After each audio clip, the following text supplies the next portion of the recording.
It's Tuesday on Your View. Welcome to the show. I am Morayo Afolabi Brown. As always, I have the ladies with me. Hello, White Get in the building. Good to have you. Yes, nice to be here. Nice to be here. You look I don't have gist. In fact, I'm shocked that I don't have gist. Nothing happened since. Shrine, no. House, so. Have you paid your bill? Paid your NEPA bill? How can I have paid it? I was looking at myself in the mirror this morning. I said, fine face is NEPA.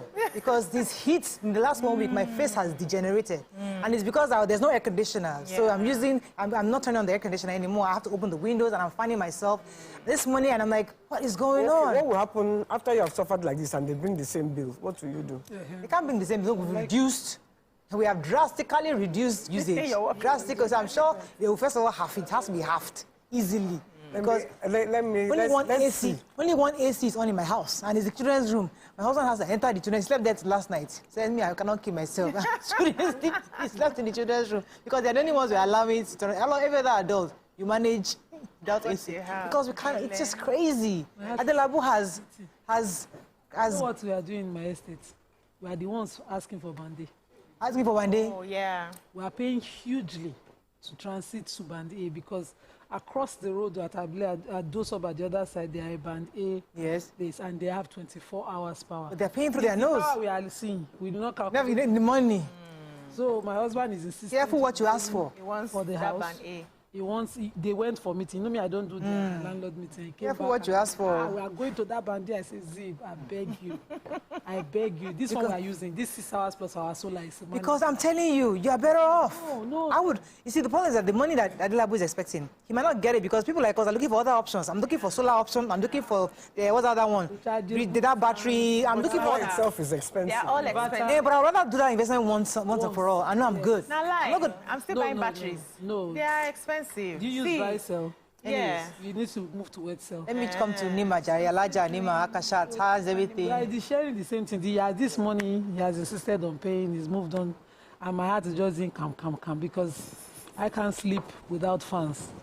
You know these estate people, you know, when we got the bill, I'm not paying. You know, yesterday, the estate manager said, please, only 3 families have not paid. We are waiting. My husband is one of them. I said, Brown, I don't know what I'm not paying. You and they say, that's a business, I'm not paying. So the 3 people that have not paid together, we have been having meetings. How are we going to handle this? You people will pay. They're having meetings. I said, Brown, just go and pay this thing. He said, he's just vexing. You see why Nigerians cannot do protests? See? I'm telling you. We can't. They have got to pay behind our back. That is how we do. We're not ready. That is how we do.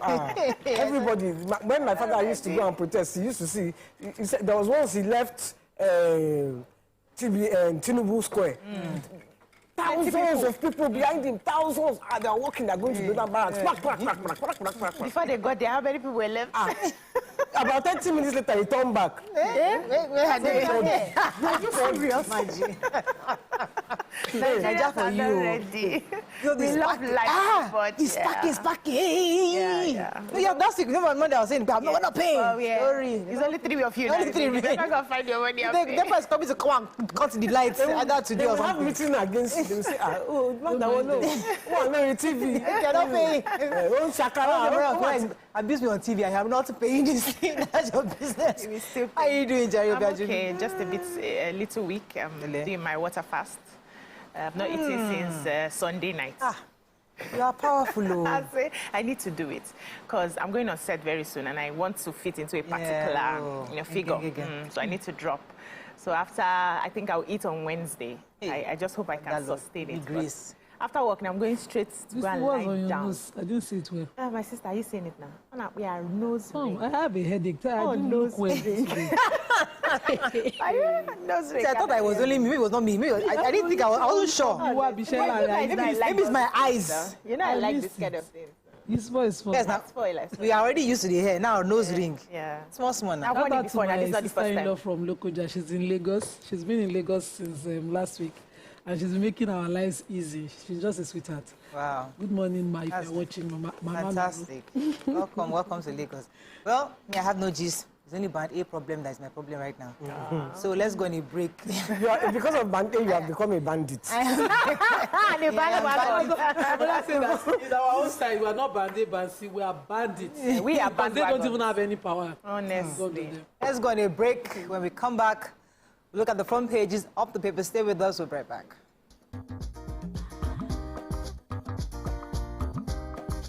Stay tuned. Your View will be right back.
Thanks for staying with us. We're going to start with the nation.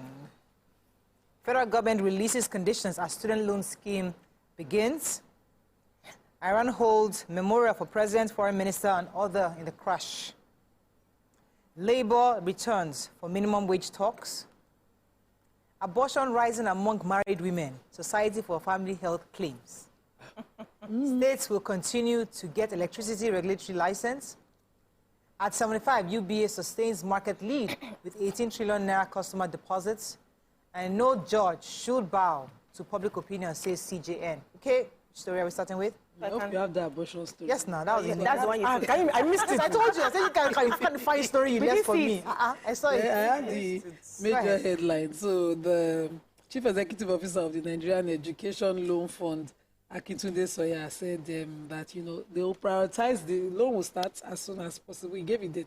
He said, but they will prioritize the students in the federal government-owned tertiary institutions. So all the federal universities and higher institutions will be the first beneficiaries.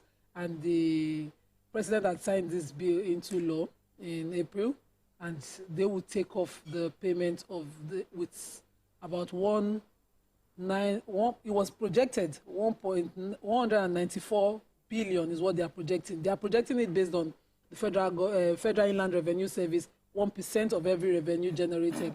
And so they are looking at the Federal Inland Revenue Service is projected to make 19.4 trillion this year. That's their target for the revenue. And so based on that projection, they will have 194 billion to give out.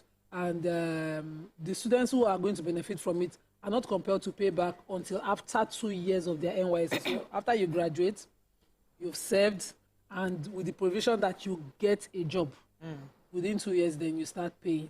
It was. Don't get a job, Uncle. They'll still wait anyway. Really amended. Wait, but this is a good thing. It's something that I think someone was saying he doesn't think that they should hurry up to apply for it. But I'm thinking the people who first go and go pay. He said that all they need is their JAMB letter, their NIN, their BVN, and that's all for them to apply. I'm just hoping that Nigerian students get the best of this. Yeah, they will.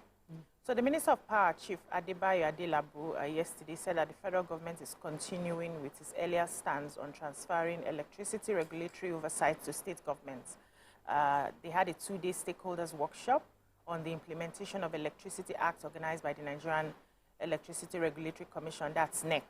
It started in Lagos yesterday, and they said the federal government will not go against the law as the regulatory autonomy to states is already enshrined in the Electricity Act 2023, which was signed by the President Bola Tinubu's administration. So it says granting of regulatory autonomy to states is a provision of the new act. and no one person can single-handedly go against the act. Now, it's a provision of the law, and no law-abiding officer of the state who wants to go against the law is already included, and it must be duly respected. That's according to him. And he also admitted that he understands that this is a law, but they need to also address the potential challenges that might occur during the transitioning. And that's one of the reasons they were having the workshop, which had in attendance 36 commissioners of energy across the country. This was also a reversal of his earlier statements, that he announced last week, that there was a plan to halt the transfer of autonomy, electricity autonomy to the state. So he's saying that nobody has any powers to do that. It's already enshrined in the law, and they will follow up with it. Okay, so the Society for Family Health in Nigeria has said that abortion among married women is currently on the rise in Nigeria. He said that it's a non-profit organization, and they're saying specifically that married women abort because they want to minimize the negative economic impact of having additional children on their families. According to them, abortion amongst married women is on the rise because these women, obviously because their husbands don't want them to engage in family planning. Now, because they don't want family planning, they get pregnant. And because they all don't know their husband will not be able to take care of the children, they choose to abort without the knowledge of the husband. So it's been on the rise, especially in Niger State. He was giving this report in Niger State and saying this based on the research. So did not capture the one that the husband is compelling the abortion. Yeah, and they didn't capture that one. This is just, it's possible that the men, some of the husbands... Yes, I have only 3 children. Yeah, you cannot have another one. You cannot have another one, but we sleep together. Oh, yeah, use contraceptive. You'll say, no, the pregnancy is your own. So go and do something about it. So the women love their families, love their husbands. They don't want the situation whereby the purchasing power of the family declines because of this new child. I don't think they have that right. When Uncle Koye was a minister, he used to make sure that primary, health centers, to make sure that women had this option. Family planning. Family planning, you see, But some of us are not doing family planning. We're not doing. It doesn't work for some people. Because they don't know about family planning. Some of them do, some of them choose not to. Yeah. A lot of them don't. This report is saying that the families, the husband don't want it because people it's free. Yeah. They are aware. The husband said, I don't want family planning because only God can determine how many children we should have. Because we are married, they will, even at the centers, they'll be asking you, is your husband consenting to this? Whereas it's a woman's right over her body. Yes, to choose. To protect herself. Okay, another story. So, yeah, the organized labor walked out on a Zoom meeting. They stormed out of a Zoom meeting. So I just log out. I just tried to imagine. How did they storm out of a Zoom meeting? How did they locked out? Because of the union. They described in bad faith the government's 48,000 proposition. No, but that's ridiculous. Said because they are proposing 615, so they stormed out of the meeting, and then they have issued ultimatums. They have told their states people to issue ultimatums to Anambra, Ebonyi, Kogi, and Zamfara because they haven't even implemented the 30,000 minimum wage. So those ones are it. Then they also talked about the high electric tariff. Yes. Yeah. Okay. So hopefully they didn't even meet them halfway. They didn't even say 300 and something. They say 48,000. They can't afford it now. Yes, for now. The punch. Do you know how? The only way they can afford it is if they sack half of the workforce. And the same labor to come out and say you don't sack. The punch. Student loan 1.2 million beneficiaries listed as scheme begins on Friday. World leaders mourn as Iran probes president and minister's death. Lagos seals 840 event centers. Huh? Yeah. Oh, please, you want to do party? Terrified. Workers lockout minister issue 14-day ultimatum. UBA will meet 500 billion naira capital base before deadline, says CFO. Minimum wage labor insists on May 31st. Deadline as talks resume today.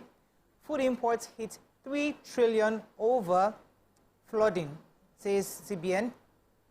Judges' salaries reviewed 17 years ago, says AGF. Okay, please, can somebody, human interest? So the Lagos state government has sealed over 840 event centers and social facilities for safety violations and non-compliance with extant laws. So the Ministry of Special Duties and Intergovernmental Relations was the one who said this, and they also noted that safety officers from the State Emergency and Fire Rescue Agency successfully rescued 376 victims, preserving properties estimated at 152.22 billion, but with a regrettable loss of 82 lives and properties worth 25.37 billion. So the ministry had said that the decision to seal the event centers was to mitigate risk and protect the lives and property of the government and the citizens as well. Speaking during a ministerial press briefing at the Baguda Kauto Press Center on Monday, the Commissioner Gbenga Onyerinde was the one who highlighted the achievements of the ministry in the last year. He said that the Lagos State Safety Commission carried out enforcement action at 840 facilities, including event centers, clubs, lounges, and hotels, and construction sites for safety infractions in the interest of the public. I think the sealed facility also included the Lekki Conservation Center and Quailox, that's the Quailox Club, among others. He said about 7,819 facilities were inspected to ensure safety, with some 5,220 issued with fire safety compliance certificates. At the end of the day, some of these places that are sealed were those who were not able to meet up with safety standards. He said some customers will call in and complain that they went to some places, especially the one for the Lekki Conservation Center, where the canopy had some issues and people, you know, that place is really risky, as they've reopened that one now. So they were just giving examples why they had to seal some of these places. So it's not that they've sealed them, it's just that they've sealed over the past year. Some are ready. And some have been open because they've complied. I understand. And during my mom's funeral, that same agency came to inspect to be sure that we're not over the numbers. In fact, they actually checked. I was shocked. They were there to be sure because they warned me. If you pass this number, we're going to shut down the party. Because you had crowd. You know, they had to make sure. Let's go on a short break. When we come back, we continue with our review. Stay with us. We'll be right back. I'm just shocked that they are. Stay tuned. Your view. It's the 7 of 7. It's on this social experiment called the 7 of 7. It's Owen G. What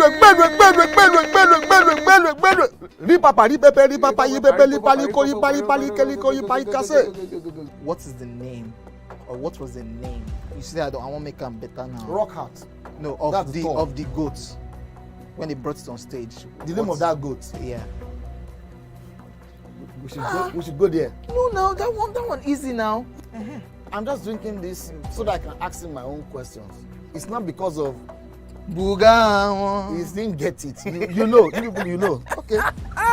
Mention 10 female stand-up comedians in Nigeria. See, just mention their stage name. If you annoy me, you will mention their real names and the year they started. And if you annoy me further, you mention the names of their husbands and the names of their children. Try me now.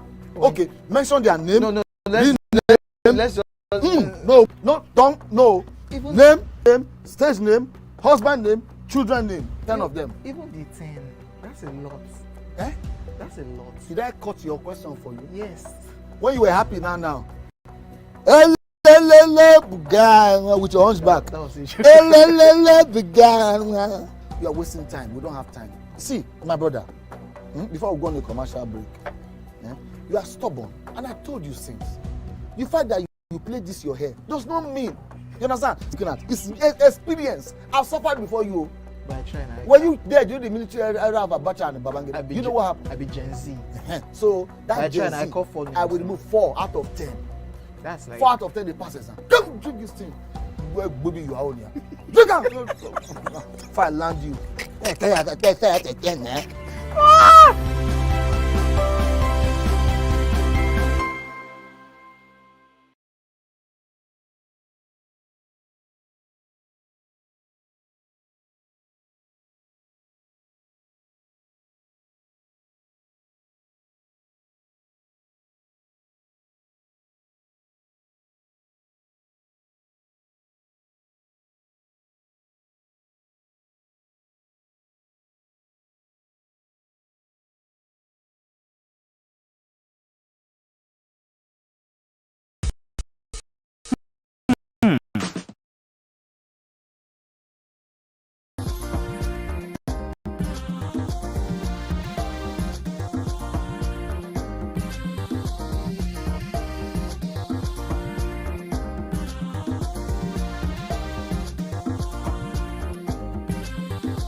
Thanks for staying with us. We're still reviewing Punch. So, you have a story? I have a story. World leaders on Monday joined Iranians in mourning the death of President Ibrahim Raisi, whose helicopter crashed into a fog-shrouded mountain on Sunday, setting off a period of political uncertainty in the Islamic Republic. Raisi was 63 and his foreign minister. 7 others died in the helicopter that went down in a remote area of northwestern Iran, where the wreckage was only found on Monday. They were all confirmed dead, and even our president, Bola Tinubu, has extended his condolences to the government and people of Iran over the passing of Raisi, Iranian Foreign Minister Hussein Amir Abdullahian, and other officials who died in the crash. May their souls rest in peace. Really sad. I have the power story. So following the ultimatum that the NLC and the TUC gave the federal government to reverse the tariff, electricity tariff hike by May 31st or see trouble, the National Union of Electricity Employees and the Senior Staff Association of Electricity and Allied Companies continue to lay siege at the Federal Ministry of Power in Abuja. They not only lay siege, they locked out the Minister of Power, all workers of the ministry, and they were stopped from accessing power, and they say they will continue that till the ultimatum of the NLC and TUC is taking over. So, can I give Adelabu an idea? An advice. An advice. Thank you, Jerry.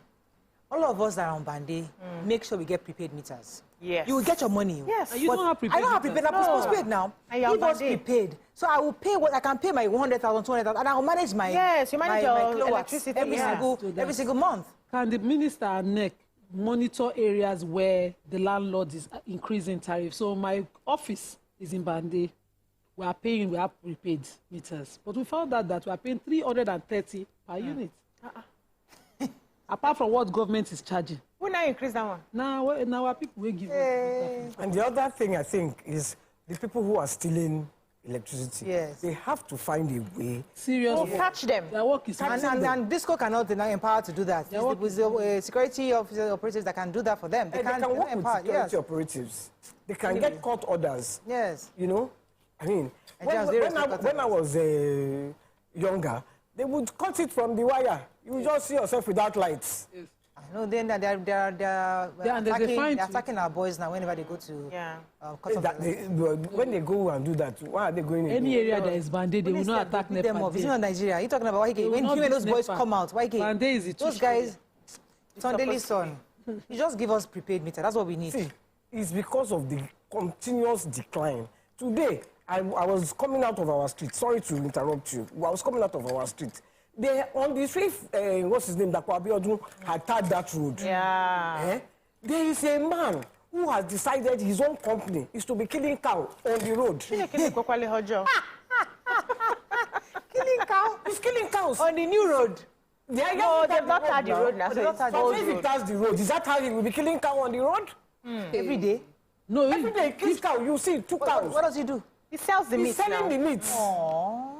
But why is supposed to go and do that now? Not on the road. It's a good say that I don't have structure. Because in Lagos says you can't do that. You can't kick her anyhow. Now there's about 2 you are not in the market. You can't. Okay, just snap it. Send it to Mr. Governor. And governor is cousin to governor. Just send it to Mr. Governor. They are cousin states. They should be living like that. You have access. Why can't?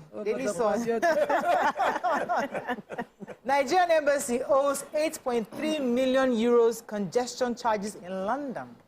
IPOP Kano Fumes has court dismisses bill application.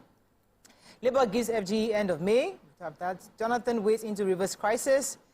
Imo women protest over alleged police brutality. AGF, NJC, Ramfak, okay, 300% wage increase for judges and others. That's fantastic news. You should have taken that story, Nancy. Judges. Sure. She didn't see the judges. No, I could see him. Okay, let's take it. So women in the oil-producing communities of Haji Egbema Council area of Imo State yesterday stormed the streets of Maho, the headquarters of the council, to protest alleged police brutality of the people, especially youths of the communities. I took something like this last week as well. So they said the aggrieved women, numbering over 500, stormed the streets with placards with various inscriptions such as "Stop killing our people," "We are law-abiding citizens of the country," IGP called the Imo police to order, among others, that were written on the placards. And they said they are appealing to the federal government and Inspector General of Police to quickly come to their rescue. They also alleged that their communities have been under police siege and their sons have all fled following alleged killing of victims of, brutality. So the woman leader, spokesperson of the protesters, Mrs. Anwolika Omogo, was the one that told the newsmen that the police team that have been brutalizing the communities was led by one Inspector Okebata Chika, alias Kill and Bury, a member of the disbanded SARS operators. He alleged that the Kill and Bury guy had recruited unknown state actors as militia groups around the Egbema axis and tackling, they are killing, they are arresting, innocent and law-abiding residents of the area who they will label with criminal charges. He said most recent is the arrest of a particular Pastor Noble Chinedu Omogo, who was detained in Inspector Illegal cell at the former NDDC hospital in Mahu for 3 days. They said there was no investigation of any crime whatsoever. And the inspector will be boasting that he's not answerable to both the area commander, DPO, or any other police authority that is now a police traditional ruler of the Egbema place. And they are saying Egbema is a peaceful oil-producing community and they want the government to intervene in the issue before it degenerates to people having reprisal attack here and there. I think the government, the state government, first of all, needs to listen to the cry of this people and investigate to find out exactly what is happening and fish out this particular inspector that is committing all of these things. I have a Nnamdi Kanu story. So the Abuja division of the Federal High Court yesterday dismissed fresh bill application filed by Nnamdi Kanu, the leader of the indigenous people of Biafra, IPOB. According to the story, the court also refused a request to either transfer him to prison custody or place him on house arrest. It ordered the DSS to always grant Kanu access to his team of lawyers, not exceeding the 5 persons on every visiting day. In addition, the court ordered that Kanu must be given a clean place to consult with his lawyers at the DSS detention facility, and that he must be granted access to his doctors of choice or doctor of choice. However, they are refusing to accept his bill, his complete bill application. Okay, so me, I have the major headline, and we are rolling with the big boys. 8.3. Yes, so what happened? What happened? Tell us. The local government body known as the Transport for London, TfL, which is in charge of the transport network in the UK, has said our embassy, Nigerian embassy in London, is owing them 8.3 pounds since 2003. 3 million pounds. Hey, your mouth was it too heavy for your mouth? Sterling. The is carrying my heart. So we've been owing this money since 2003. We've been unable to pay what they call our congestion charges. And we are number 4 in the 48 foreign debtor countries since 2003. At the top of the list is the American embassy. Second to it is Japan. Okay, let me say America is owing 15 million pounds. Second, Japan is owing 10 million pounds. India is owing 8.5. Now we follow India. Exactly. We are rolling with the big boys. Yeah, so we are many. I beg. World economies. Do you know their own GDP? But they are owing small now. But we are rolling with like this. Big boys. We too, we are owing. What's that song again? Agbabola. They run kitty. That's what came to my mind. No, we are not. So we are owing congestion. Vanguard, very quickly. I was going to take the gunmen that killed. They killed the secretary of the Okija Development Union, Peter Awa. He was murdered by people suspected to be assassins. He was sitting in his compound on Sunday when they came and shot him. They don't know why he was shot, but they think that it's in connection with the community and the men of the underworld. They have been fighting, and the police are yet to give a statement. Vanguard incident. Let's find a story of not taking anger, frustration over high cost of cash withdrawals. That's POS. ICANN Accountability Index will enhance management of public funds, says Okosa. FG partners financial bodies to lift 50 million Nigerians out of poverty from now to 2027. AFCC under fire as Oba of Benin alleges bribery cover-ups. De-escalate tensions in Rivers. Jonathan appeals to Wiki and Fubara. Okay, which story? Why your POS story? You don't want to. I know. It's too long. The federal government yesterday is partnering with the financial outfits as veritable platforms to release grants and loans to Nigerians interested in digital economy and creative enterprise as part of their moves to lift 50 million Nigerians out of poverty by 2027. Addressing journalists yesterday in Abuja, the head of the agency involved, that's Idea Lab, they specialize in financial inclusion with verified veritable platforms such as CBN, BOI, and others. Said they were actually going to, these programs are fully grounded by the federal government and the World Bank with the right technologies to satisfy the desires of Nigerians, especially entrepreneurs in the areas of grants, loans, employment, scholarships, access to markets, and technological transparency initiatives. So that's a good thing. Hopefully, the plans materialize. We'd love to see that. The Oba of Benin has called out directly as he is the EFCC, and he has alleged that they do bribery and they do cover-ups. He says he made this allegation after a particular criminal investigation involving some former palace officials, which he claimed were mishandled by the EFCC. He says, okay, let me say his word. He said, "We want to draw your attention to one or two gray areas in your operation. It was a young lady that headed that team. It was very difficult. The FCC always come and speak gloriously. Actually, when the time comes to assist them, they seem to listen to other parties. What has been told is that they take instruction from the highest bidder. You know what I have been known for. You know that I have been known for speaking the truth.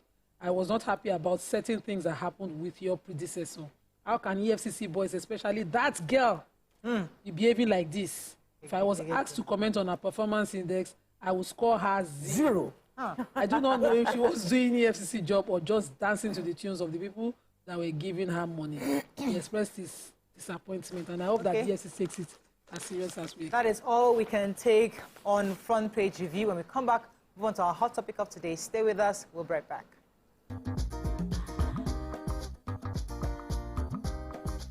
Stay tuned. Your View will be right back. Ladies and gentlemen, it's still 7 of 7, and we've been doing a whole lot of protesting. The only thing that remains is just to carry placard. It's about 5 of 7, to be honest, because ask your question. I have so much to speak about once we finish. We will not give you the time because it's 7 of 7. I will make the time now. He said he will not ask questions about science. No, neuroplasticity. And based on, he asked a question that was subjective about high life, and he did not finalize his answer about a Kuti question where there are only 3 of us. Editor, scratch this part out. That could have possibly composed the music. Editor, scratch this part out. Stupidity is an act of ignorance. Hey God, Madi. Was composed by which Kuti? Femi Kuti. Is that your final answer? God, I'm Shion Kuti. No, wait, Femi Kuti. You said Femi Kuti. Wait. You can't be allowed. No, you've not asked me anything. Everyone. You've not asked me anything. So my final answer. No. All I have to say is this show is really about drinking. Yeah, that's the whole idea. The questions don't matter. That's the whole Justice idea. is out the window. We throw caution to we the have wind no right morals here. On the 7 of 7.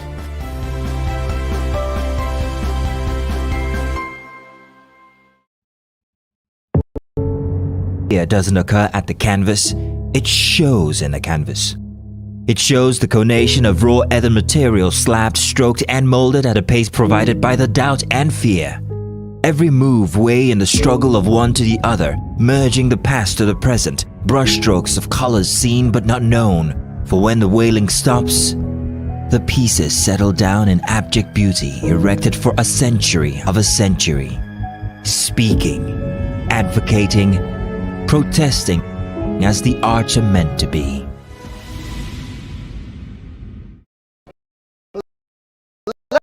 Ladies and gentlemen of the Federal Republic of Nigeria, Benga Dainka, the first. OJ right here, 7 of 7, like you already know. Benga right here, 7 of 7, like I'm beginning to know.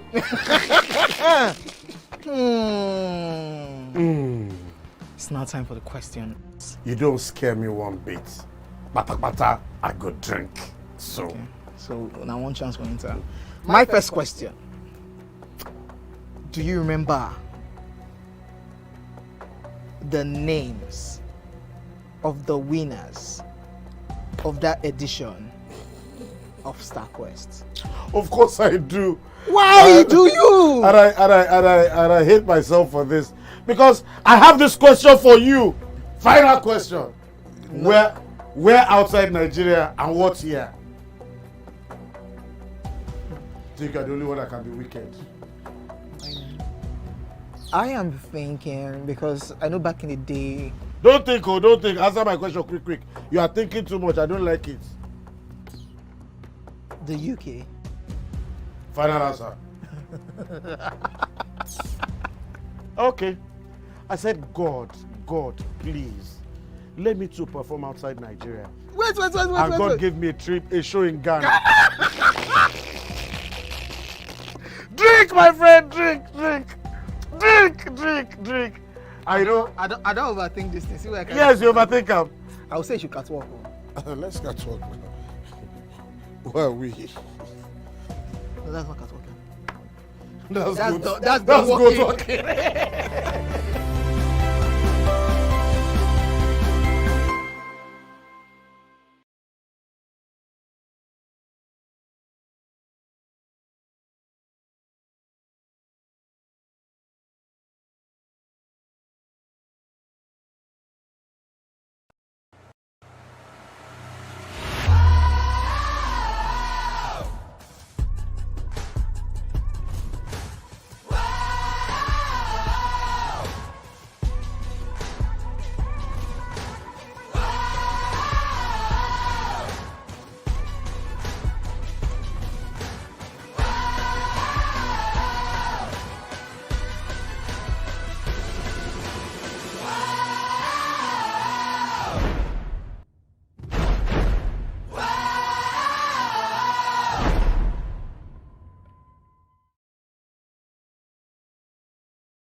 Gentlemen, make welcome Date and long-standing member of the multiple award-winning all-female show Your View, Omoyeni, Yeni, Anikulapo Kuti, aka YK Power!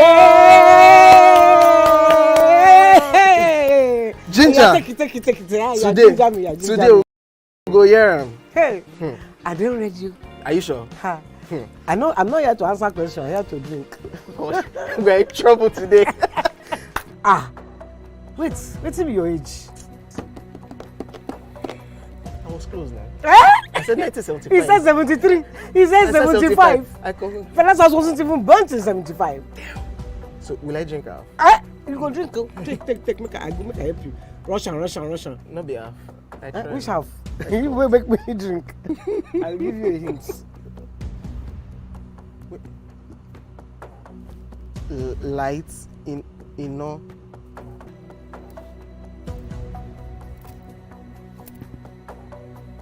Nepa Road. Nepa Road in Abeokuta. First of all, my brain cannot memorize everything. A big black bug. A big black dog. Bug. A big black bug. Oh, sorry. A big.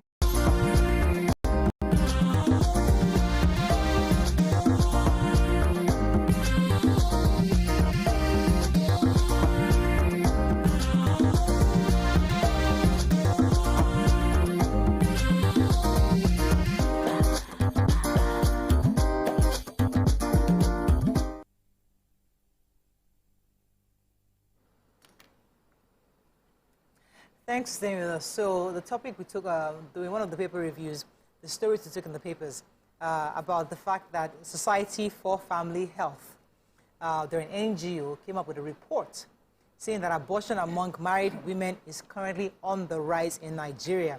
Specifically, the head of the agency was speaking. His name is Mr. Michael Titus. He made this known in Mina, Niger State.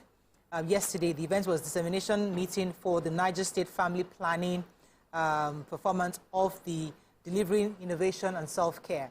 And that was where he attributed the fact that lots of married women were having abortions primarily because their husbands did not agree for family planning, and they preferred the option of aborting the child because they know that, number one, is going to, the new child would affect their economic capacity within the family, and the fact that their husbands, if they know about the child, it might cause a problem in the home. So they keep it a secret. They don't let the husband know that they're aborting. So why do you think this is? I mean, you know, when you talk about abortions all over the world, it's a woman's decision. It's her body, it's her right to keep or not to keep. But here, we're still having those conversations around it. What do you think about this story?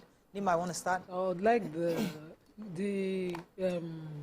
this, what's it called, survey or analysis? What is it? Yes, the report from the report is not based on any factual statistics. Yes. The speaker was speaking, but we can attest to certain conversations happening around us where women don't get the easy consent of their husbands. So I know someone who had 9 kids, and we were compelling her. We were advising and compelling. All of us women were just shouting over her head. And she was like, you know, go agree. You know? I know someone quite young who, back to back, within a period of 2 years, had 2 kids. And I was saying, can't you do something to space it? It's free, because I know it's free. The maternal clinic in Festac. I was like, it's completely free. Just buy card 500. I can give you that one and transport fare to quickly go and, you know, sort yourself. And she was like, you will not agree. And I'm wondering, whose body, who will agree? You know, because the situation gets harder when you're not pregnant. And then for that younger person, the guy was not saying, share the kids. You know, now we have 2 kids, so I'll be responsible for one, you'll be responsible for one. To avoid such silly conversations, we must sit down and have the proper conversation on how to space plan, which is, this sensitization has completely died. I was up 12 years old when they used to flag this sensitization on NTA then. You'll be seeing it every day. Make we plan for better Nigeria. If you love me, you go wait for me. All of those sensitizations were happening on national TV. As a young girl, I already knew if this pregnancy conversation is happening, me, I don't want to get. But it has since been embedded in our generals. Whereby once you get pregnant, you go to hospital, you are told. No, you were advised from those sensitization to know not to get pregnant. My father used to use a language when he's interpreting to say, as a woman, everything you do in life, you're on your own. If you sleep with somebody, the consequence will not show on him. If you're pregnant, he will not carry the pele. If you're giving birth, a woman carries a lot of responsibility. He had girls, so he had to put the tough conversation out there with us. So you know what to stay away from and how to guard yourself. And so you know where to plan. So these conversations are not happening. And you will see some families, it's sad in 2024 that you see families, young couple that they've never had this kind of conversation. So they'll make the mistakes back to back. And when a woman is burdened by what will be economically in the family because she's carrying a child, she will think to help herself is to secretly go and do the abortion. The one that I saw that is painful is the man telling her, go and abort this baby. I'm telling you, this baby, if you born him, I will never love the baby. I told you should not get pregnant. But now they sleep with themselves. So you'll be wondering, how did you get to this? Let me get the other idea. So I think for me, there are 2 sides to it. There are a group of people who are not aware, probably because of their demographic. They don't really get this information. And not everybody just goes to the hospital, you know, to even care for themselves. We have people who are living below poverty who, they still attend all these homes where they give them herbs and everything. They even give birth at traditional homes where they don't have some of this information because that's what they can afford, right? So that's one group of people. And for that group of people, I would believe that the government should do more, just like she reminded us of the adverts we're watching on TV growing up. The government needs to step in to do that. So put the advert in local languages, on television houses, radio houses. You know, we listen to some of this as you are passing on the streets, you know, show the markets. There's, what's this? Town criers. Town criers, and with that, those loudspeakers, you know, talking about this, you know, let it become ingrained in our system that you hear it everywhere. To attend to those group of people who would not really have access to the hospitals, right? Now, we have another group of people who have access to the hospitals, who are, like the middle class, like Mariah always says, who can take care of themselves a bit, but don't have this conversation with their husbands. You hear things like, he doesn't like to use contraceptives. He doesn't like to protect himself. He won't allow me protect myself. And then when the belle comes, he's saying that, no, we agreed, though. It's just 2 that I want. Are you not seeing the expenses? But you could have prevented it by using contraceptives. You could have prevented it by using the rubber. Go to the stores and buy the rubber. But they say, no, they don't like to use rubber. They don't like to use rubber. And then a woman is constantly going to the hospital to abort a child because you don't want to protect yourself. I think it's unfair to the woman in this case. Sometimes, I've had conversations, from different women who will say, no, he will not agree. Oh, no, I have to go and remove it. Oh, no, I have to go and do this. Oh, you have cover yourself now. No, he doesn't like it. It's not sweet that way. That's the excuse that they come with. Then there's also another group of women who have tried to use, the family planning after having their kids, and they had adverse effects in their body. I belong to that particular group where I had gone to use the one that is it the injection that they give here? Patch, and then, the patch. And he gave me ovarian cyst. Oh. Yes, it was it. I nearly entered surgery. That was when I just, nearly gave my life to Christ. The prayer and the faith. I didn't know how it disappeared. Yeah, but it was a struggle. I was going to the hospital back to back. They were already slating me for surgery. That was how big it was. But somehow it disappeared. And by the time I went back to the hospital, I told them to check properly, and they said they did not see anything anymore. So that scared me from using the family planning. I particularly don't use family planning, but we've worked out our own way in the sense that 2 of us are responsible for whatever we are doing. He has gone to perfect a particular skill that will not allow it to drop. And it's working for us that way because we know that we cannot afford to have another child. Let's talk about this issue. So it's the conversation between both partners. What are you doing to help each other? Let's talk about this cultural consent. The fact that before I have to abort, well, this woman, in this case, in this report, they're saying that the women don't even ask for consent because they don't want their husbands to even know. Yeah, he won't agree now. So that's the one end. And because economic realities, they can afford it, maybe they already have 6, 8 children, I don't want an additional one. If I tell him, because he doesn't believe in killing a child, he will insist this child must be born, but we can't feed this one. So for them, it's because, according to the report from these people, they said, because they love their families. So they are aborting the children out of love for their families. Mike, what do you think about that? Is that possible? It's possible. It's maybe love for their families, love for themselves too. Because if I have 6 children, then I'm going to have a 7th one. I don't want a 7th child. The 6 children, no, I'm stressed. Feeding them, because when we are bringing all these children into the world, we're not thinking, it's not just bringing the child, we are thinking of bringing the bacon, the food. Who is working? Am I working? Is he working? Do we have jobs? We have jobs to cater for these 6 children. So sometimes they take that decision because at the end of the day, it's cheaper for them. Now, I find that rich people do more family planning than poor people. Yes. The poor man is just thinking, hey, no light, no water, that's the no nothing. The only joy. Sister, let's come here. Before you know it, everything don't gel again. So, and your body can catch. Body can catch anyway. Anybody can catch, rich or poor. But you see, so those are the catch part. The rich people, they know how to family plan. So you see a rich person, you don't need 2 children. Yes, sir. Or 4. He wants to be 4. He's the poor man. You'll be hearing 7. Who is frustrated that we have 7, 8. My stepmom growing up had a driver, I can't remember the name, Mr. Dara Mola Bikoko. He had twins 3 times. He had a total of 11 children. He had twins 3 times. He kept having the kids. After a while, I'm not going to help you raise these children. Because there's no way. You have to find a way. So then family planning was still being talked about, but nobody believed in it. It took a while for people like that to actually get adjusted. So in some cases, yes. But let us go back to this story, because this woman is making a decision without her husband's knowledge. Of it. So this is her own individual decision to kill a child. They say it's not a child at that time. Killing a child now. Abortion is not killing a child. religiously, I don't know, but for my religion, if your health is affected, it's at risk within the first... You didn't mention health here, economical. And it's not health, economic. There are different reasons. That woman can do back to back, she can do 100 children. She's not work with her. But economic. If the economic get us, we go get blood pressure. Economic, they affect health. And the economy, they affect Yes, the high blood pressure. Headache, go. It's economy. So, see, the reality is, the religions also, what the religion legitimizes is family planning. Yeah. Because I hear people say Islamic religion allows family planning. Go to the stories of the Surah, you will see plenty that the Prophet ﷺ allowed families to do. So plan your families. It's important. Not we all sleep, they turn belly. You understand? You can sleep well, you know, and don't turn belly. And plan well. It's important. I have a family now, that 9 children family. The man lost his job. That man I respect him. Oh, wow. He was a provider. They patronized my 9 shop. He had 9. Very close to me.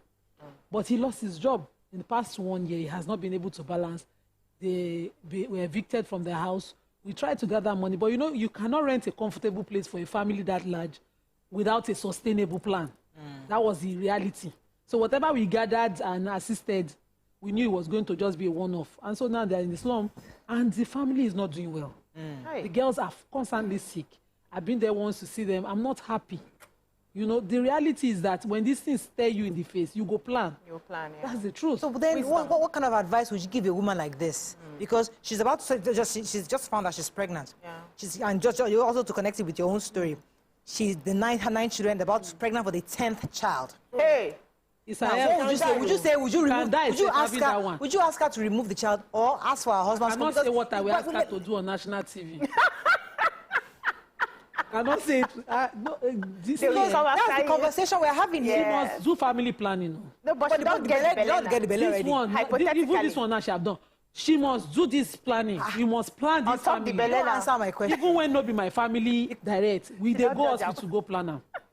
So we'll have the 10th child, but now we'll call the husband to a meeting and say you must do family, because obviously that's this woman's problem. Their husbands are not accepting family planning. Yes, because their husbands are not thinking. They can tie that thing. Yes, now. So that they don't tie the tubes. Yeah. No, not the tubes of the woman.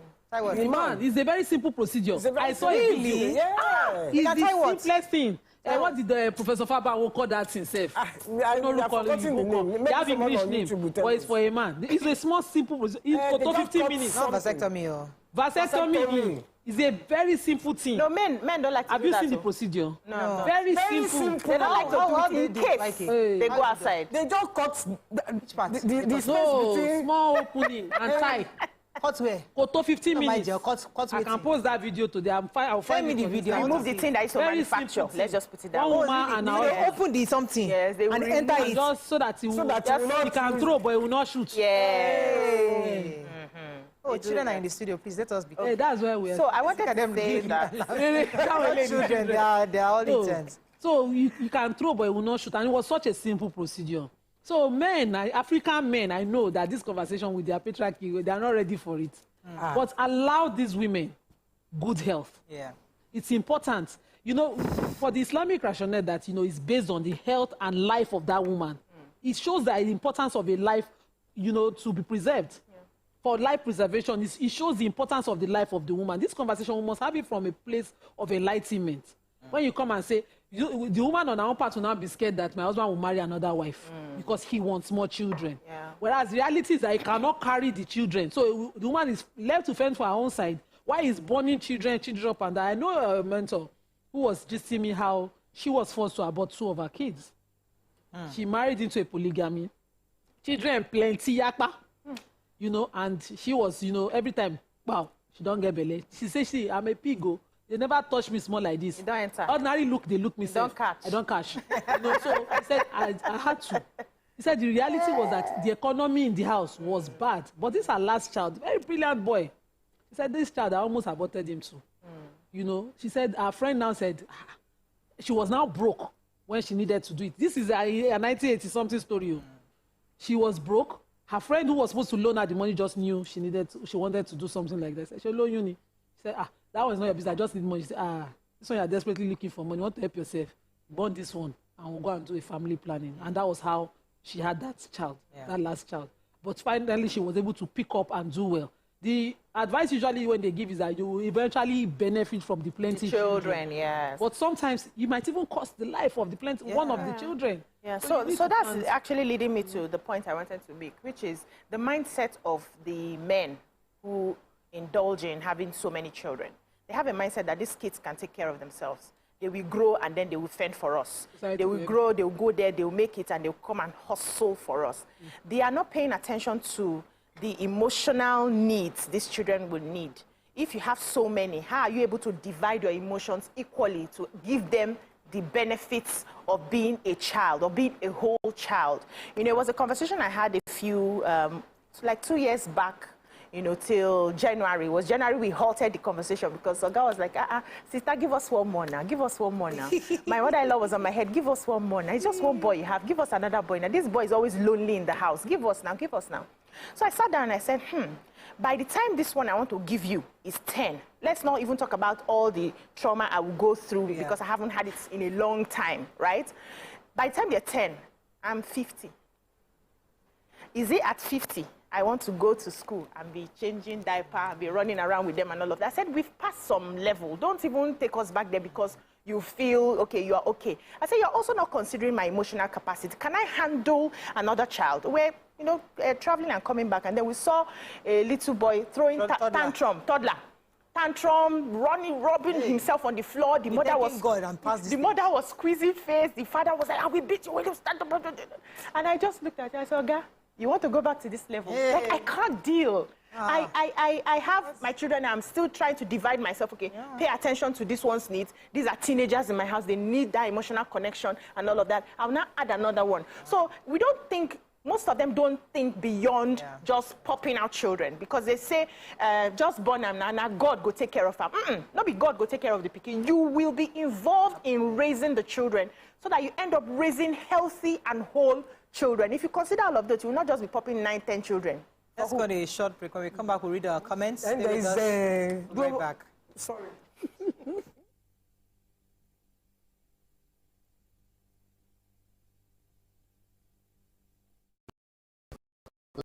Ladies and gentlemen, the one who can make time stand still forever, Mr. Kelechi Amadi. How are you doing, sir? I'm good, my brother. You love that intro, Abi? Yeah. It was great. Okay, Thank you. We try like that.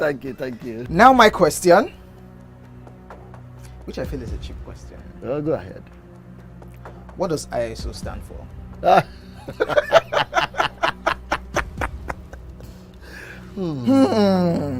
That is it.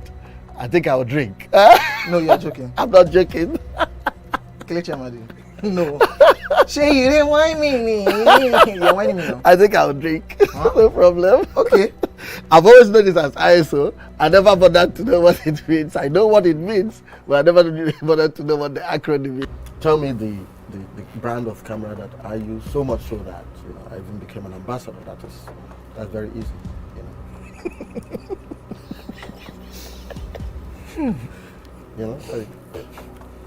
It's out there. It's supposed to be, yeah. I just said, let me give you this one as a token of my appreciation.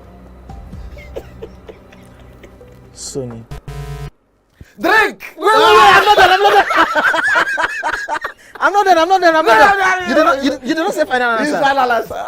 You did not ask me if that was my final answer. You don't have any choice again. It's only Nikon. how many cameras do they have? My Nikon. friend to drink. I gave you a very easy something. Nikon now.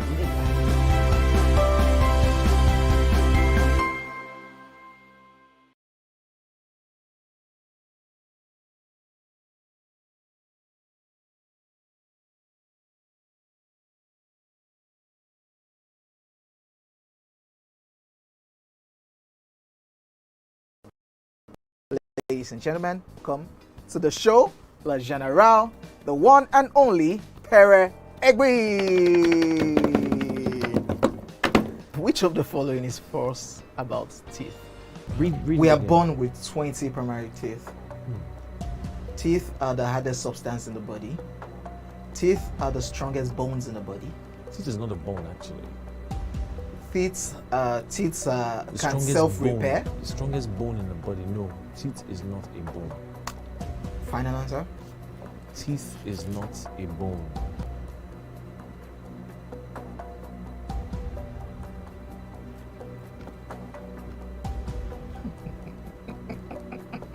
You know what came to my head now? That sound. Crickets. So, editor, you can put that cricket sound there. Very just. You can still put it down too.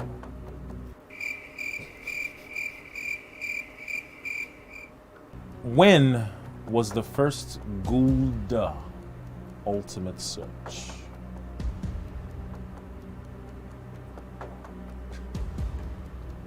Editor? Don't put any cricket sound. I'm talking. Okay, Pere. How many times has Ghana qualified for the World Cup? 5 times. Hey, you can't do that now. That's what it is. Wait. Calm down.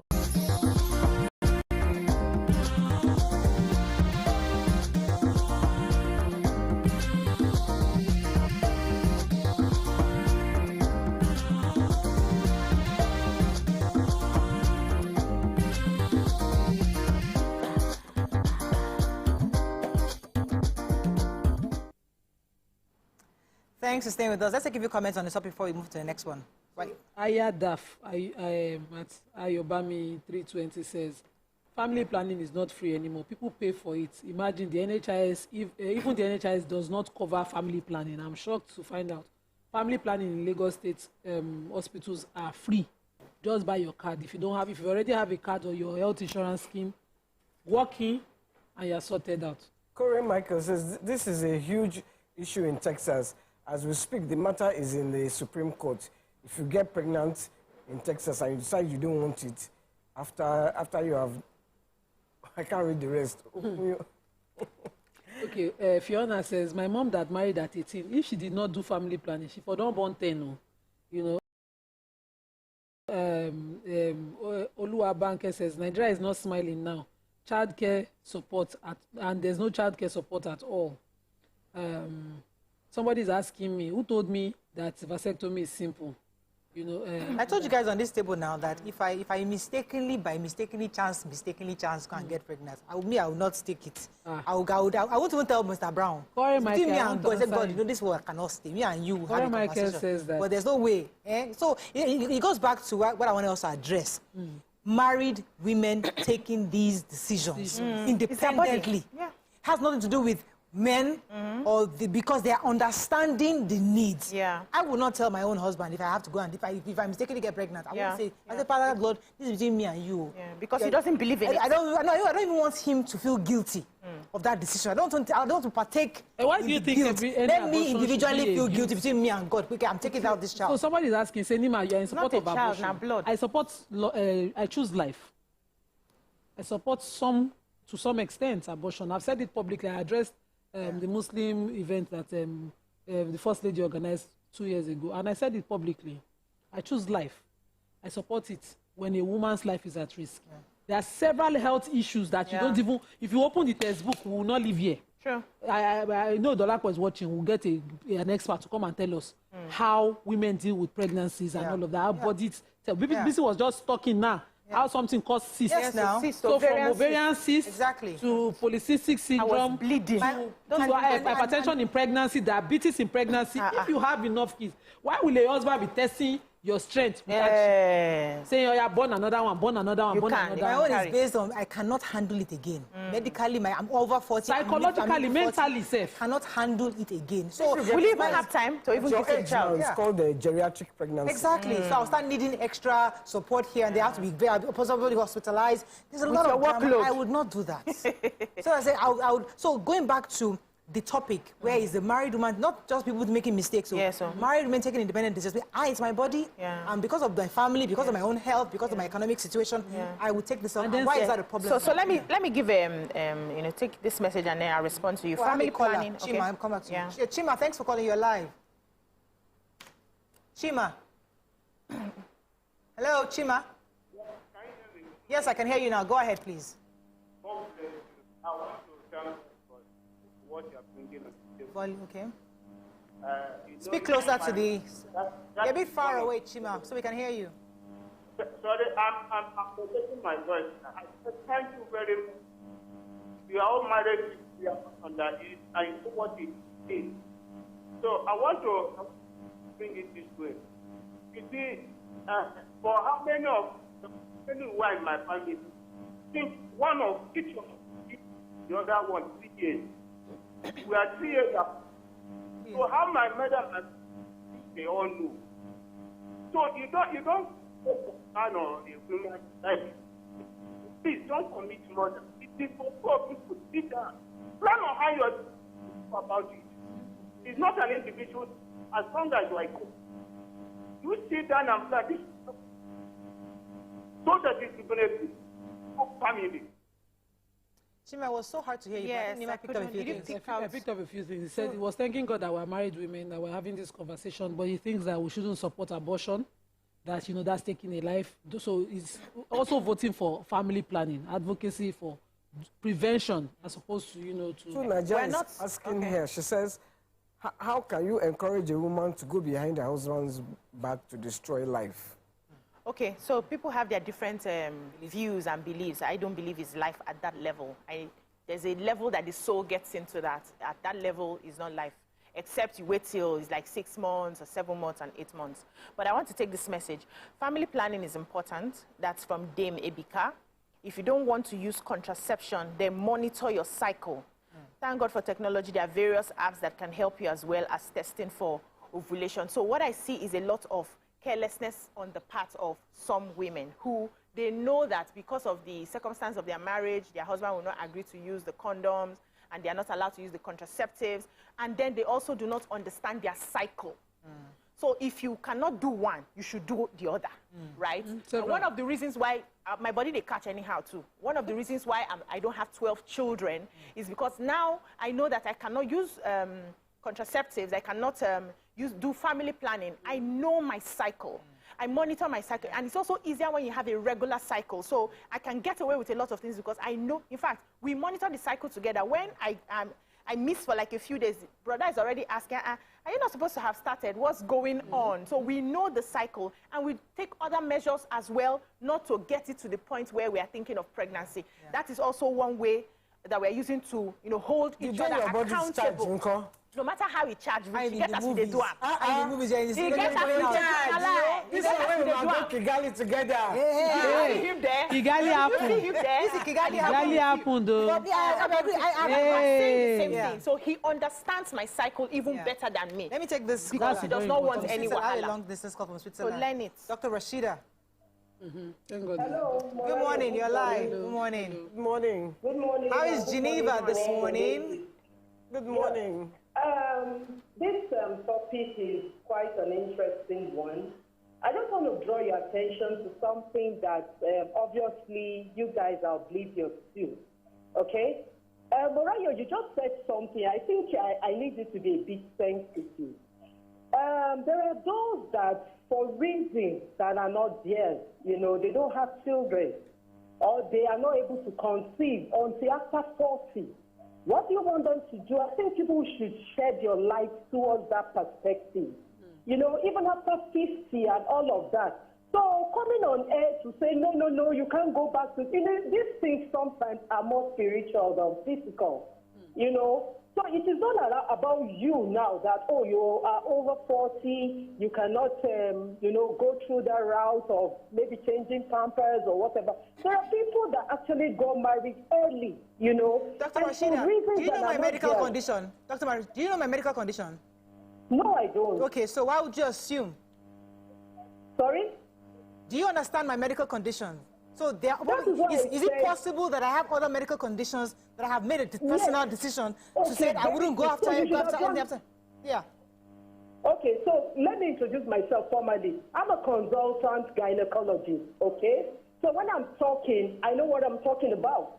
You get, I'm a consultant in the field you're talking about now. So if you have such aligning condition, all you needed to have done to make your viewers have a balanced perspective to say, for so medical condition that I have. You could name it, you could not name it. It's entirely your prerogative, okay? You could just say, because I have so and so underlying medical condition that I'm battling with, I am done with it. But for making it a straight, blanket statement, I mean, it's insensitive. Okay. Morayo. Thank you, Radisha. Thank you, Dr. Rashida. We were actually talking about women who have had several children and they choose to go and abort behind their husband's back. That's really the topic. We're not saying women are over 40. So she's addressing me. Because the point she was addressing, which is the point? Saying that... Okay, no. Madam YK, I understand you very well. It was the drift that made me come in, okay? There was a drift in the topic. I've been following it. I know the topic in question. Do you understand? I followed you people. I understand you, Dr. Rashida. Okay, so thank you very much, Dr. Rashida. Thank you very much. So what she's saying is that when I said blanketly that after 40, I cannot get involved in having children because I'm done.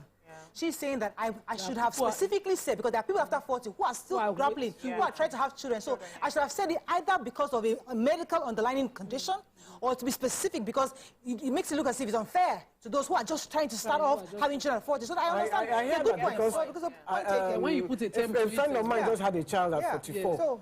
But I know the pains she went through. But it might be her. There is no way you tell her not to have a child. Yeah, exactly. No way. So, but that geriatric pregnancy is something that discourages some women from trying.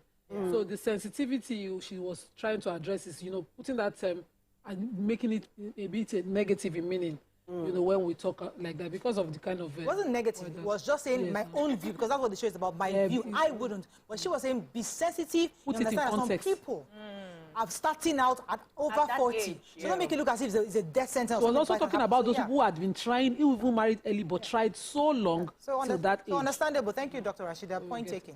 So let's go ahead. On other angles. So we're talking about I think we just, slow down. We're talking about, those people looking at religious reasons not to go on. And I believe that in all religious reasons, there's usually a rationale. Those who reach what we call Islamic rulings, fatwa, would always base it on something that happened at the time of the Prophet and what was the exemption that was allowed. Now, family planning is allowed, is established. Abortion is what is debated. Within 120 days, Islamically, it's not believed that, life has come into conception yet. And if the life of the mother before that time is at risk, the mother's life should be preserved. Yeah. So if you put life before and the mental health of a person, the whole health of a person, physical, mental, whatever reason you're looking at, a woman should be allowed. Now, the issue is consenting with your husband consenting to a procedure. We've seen men whose wives are on hospital beds trying to have babies saying they won't consent to CS when the life itself is at risk. So I'm saying take that power from one person who is not going through the pain. Don't leave the power with the person who is not experiencing it. It's a global debate. It's a global debate, but I vote for Let me pause you for a second. Chief Carlo from Ikeja, thanks for calling your line. Man's life. Yeah, Morayo. Yes. Good morning. Good morning. Good morning. Yeah, Morayo, I just want to say something and make it clear. What you say this morning automatically for me is wrong, because in the sense of you mention about medical condition, you need to be very careful. If you're pregnant and tell Mr. Brown, you don't want to tell Mr. Brown and terminated it, God will be against you. So far as you're a Christian. So it's better you package it 100%. Don't take in than to offend God and offend Mr. Brown. Some people, like what the medical doctor says from Switzerland, some people are still struggling to have an issue. But it's not easy. Some marry at the earlier age. So please don't put it, but if I don't add anything from life again. Thank you very much. Have a lovely day. Thank you very much, Mr. Chief Carlo. Thank you very much, Chief Carlo. Your view are accepted and understood. Thank you. But we can't, let's put it in perspective. Everybody is own. So people are waiting. People are trying. People have too much. People need to cut down. Everybody is dealing with their own. Some people go to the hospital knowing that it's either their life or their babies, and they choose the baby. Women who decide that, I know that they're telling them this blood pressure is too high. If you go into this procedure, we might lose you, they will choose their babies. With different circumstances, everybody's own. I think if we continue to distract the conversation of these women who are locked with non-consenting partners to a procedure that they need, saying, as long as you are married to me, I'm the one who will decide. And the hospitals do this thing. So I was going to sign for a procedure. My husband was at work, and I needed that procedure. I was pregnant in 2016, and I needed to sign. And they said, no, your husband must come. I said, who is coming? I'm the one here. I'm looking at you. I'm conscious. It's either I'm unconscious, ill, mentally, or a minor or mentally deterred, that you say my husband should come. I'm looking at you. I can read this document, and you're asking for his signature to do surgery on my body. Yeah, when he comes, people should lay him on the table and do the procedure for him. Because this argument, the conversation is, you can't give the power to a person's life, even in marriage, to another person. If the person is an unreasonable partner, problem day. Yes, go to the hospital theaters. You keep seeing it. Husband will say, no, the pastor have said that we must do. But you see, I don't want us to. The reason why I don't want us to focus too much on the man, because that's not the origin of this conversation. I don't want us to focus on his ability to be involved or not. I want us to discuss a Nigerian woman's prerogative to decide. I know. So let's not even mention the men's part of it. Why do we find it difficult for a woman to say, I am deciding not to take this pregnancy. I am deciding to remove, to abort. Why is it difficult? Why must we look for consent? Why must we ask for somebody's permission? Why must we engage family conversations before you take a decision on your body? That's the crux of this. If you do it by yourself, you are considered an outlaw. We're in patriarchy here. And it plays out in everything that we do. You go to the hospitals, and before they admit you for a procedure, they're asking for your husband's consent. You are not a minor. You are a full-blown, you may have been 38 years or 48 years, and they are looking at you and asking for your husband's consent. That's patriarchy. So there are some decisions, sorry, man, let me just finish this. There are some decisions you want to take, especially when it concerns your marriage, that when you take a loan, you are seen as a bad wife. The society abhors it. No, you must take that permission from your crown, from your husband. Now, they're not considering who he is, whether he's paying attention to even your needs or not. Nobody cares. Just take that permission. So till we lift ourselves out of this patriarchy where women are considered not to have their own body, we will still be having this conversation. I'm going to ask you, because if your husband is going in for an operation, would they ask you for permission? No, they don't. The same thing happened, YK. I think it was Bisa was saying it earlier, that when you even want to travel out of the country with your children, they will ask for your husband's permission. Consent form. At the immigration, she was telling me that. But they will not ask your husband when he's traveling with the children. The husband is traveling. The husband is traveling out of the country. They will not ask him for the wife's consent to take the children. So it goes back to consent. To something my husband has to do. I would like that there's a provision where I would put pen. This is not like matching up. This is not a competition of we are equal conversation. You know that his life is at stake, and I'm saying until they are saying until I come. Do you know a woman wanted to remove a fibroid that was making her life difficult? She was spotting, bleeding more than her usual days. She had 3 days of free non-bleeding in a month. They asked for husband consent. Yes, they do. They waited. If you're not married, don't come. A brother will stand in. I don't get it. Will stand in. These are non-conversations. These are I don't blame those women who go behind to do it. Especially when you do not have. You don't have to go behind. No. If you have a husband that is reasonable, let's not assume every husband is reasonable, because we are lucky to have some. If you have the one that is reasonable, you will have a conversation that this thing cannot fly. Or how do we do it? If you have the one that insists on either they are standing on religion, or they are standing on spirituality, or they are standing on what the village people have told them, and they insist that no, any child that enters, you will have it, and you're having up to 15. You say you should not take care of yourself? My own is not because of unreasonableness. It's because I don't want him to hold the guilt.